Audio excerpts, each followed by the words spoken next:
Hello नमस्कार दोस्तों, आप सभी को हमारे यूट्यूब चैनल झारखंड ट्रिक्स में बहुत बहुत स्वागत है। आज हम लोग झारखंड के इतिहास का सबसे महत्वपूर्ण टॉपिक झारखंड के नामकरण को देखेंगे।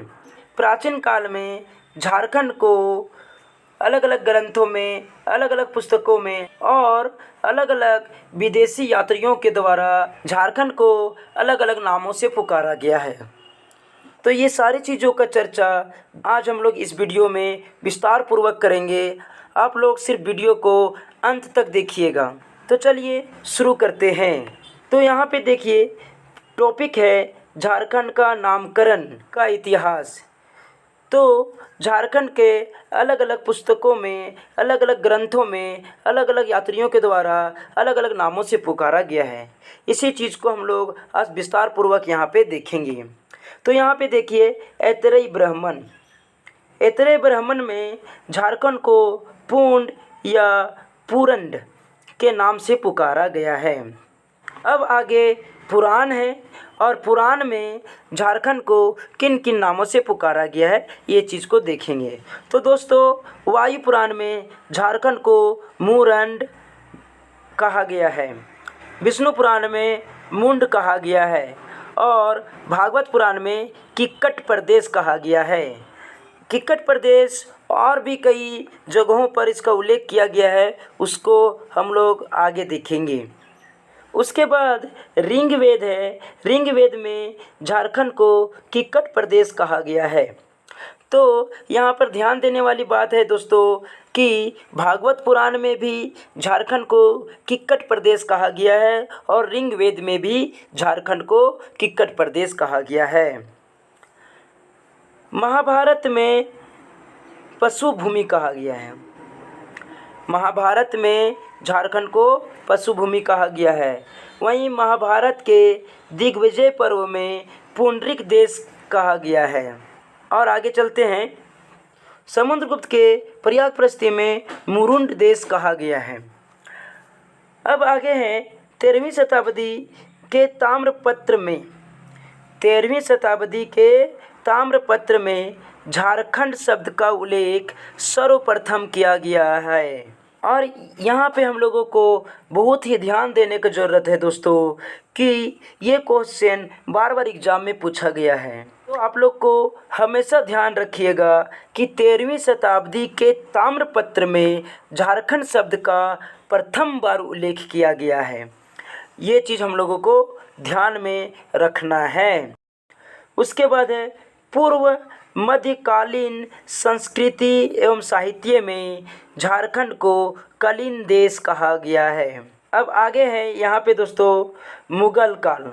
तो मुग़ल काल में झारखंड को खुखरा या फिर कुकरा कहा गया है और इसका जो प्रमाण है वो तुजुके ए जहांगीर में मिलता है।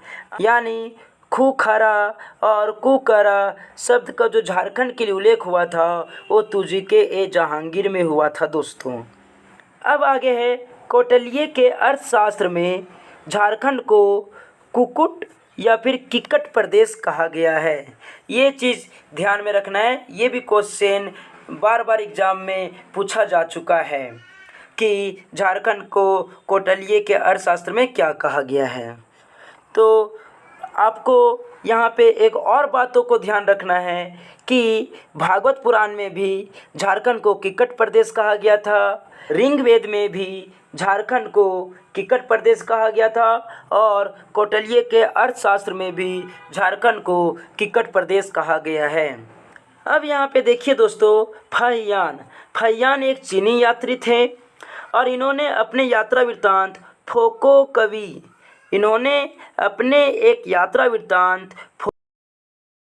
छोटा नागपुर को कुकटलाड के नाम से उल्लेख किया है। ये चीज़ को हम एक और चीनी यात्री थे, वो चीनी यात्री हैं हेनसांग। देखिए दोस्तों, यहाँ पे हेनसांग ये भी चीनी यात्री हैं। इन्होंने अपने यात्रा वृत्तांत सी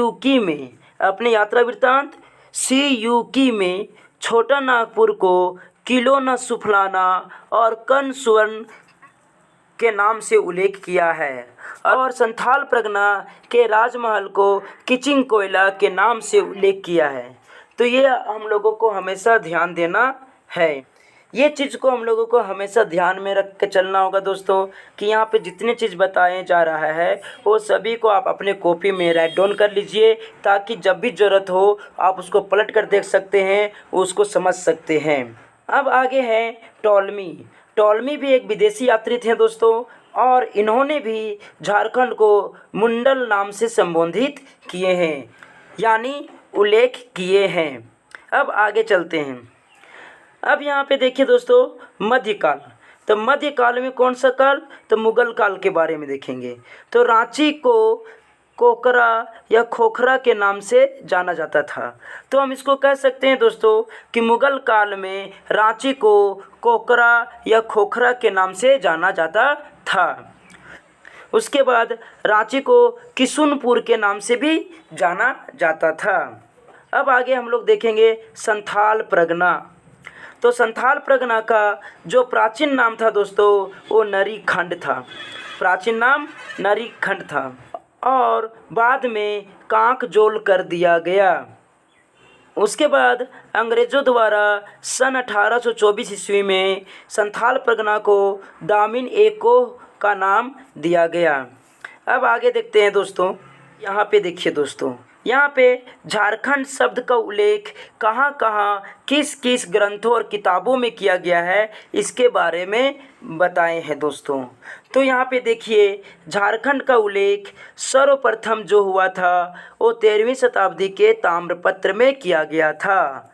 उसके बाद झारखंड शब्द का उल्लेख तारीख़ ए फिरोज शाही में, फिर तारीख़ ए बंगला में, सियार उल मुख्तरीन में, अकबरनामा में, कबीर के दोहे में और मलिक मोहम्मद जैसी के ग्रंथ पद्मावत में भी झारखंड शब्द का उल्लेख किया गया।